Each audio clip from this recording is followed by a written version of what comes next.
Do you have any idea what this is? Do you know what it's going to grow up to be? Come along today as we learn about zoo babies. Today we're going to see a lot of zoo babies. We're going to see some that don't need any care after they're born. We're going to see some that are taken care of by their mothers, some that are raised by their fathers, and some that are raised by both parents. We're also going to visit the zoo's animal nursery, where people take care of animal babies when we don't have the parents to raise them.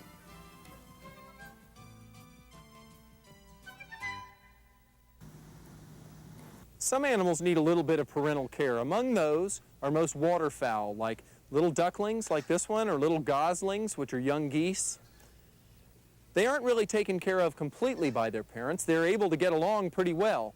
They can swim pretty much right after birth, after just a couple of days. They can eat solid food sort of independently after just a couple of days. So they're able to get along fairly well, but they need their parents, of course, to protect them so they're not eaten by other animals. Quite often you'll see a mother duck or a mother goose with many, many little babies behind her. Little ones like this that stay sort of yellow-colored until they mature a little bit more, until they're maybe a month or two old, when they start to get their regular coloring and their regular feathers. But they're able to swim along and find things to eat pretty much as their parents do, unlike some birds that have to be taken care of completely for many weeks.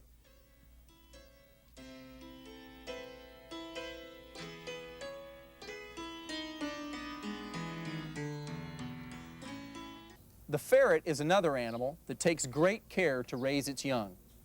A female ferret will often have up to 8 young that nurse on her at different times during the day until they're many weeks old.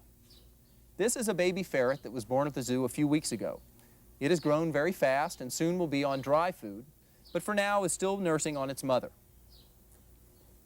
Ferrets grow up to be predators that dig down in holes and usually eat things like rodents, mice and rats and other animals like that. But while they're young, they're completely dependent on their mother for all of their needs. The lowland gorilla probably takes longer than any other animal in the world to raise its young. The baby gorillas will live with their mothers and other adult gorillas for many years until they're out on their own.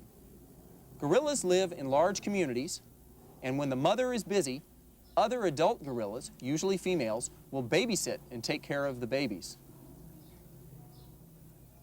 The only animal in the world that takes longer to raise its young than the gorilla are people. Often, young people will live with their parents for 20 years or more until they are out on their own.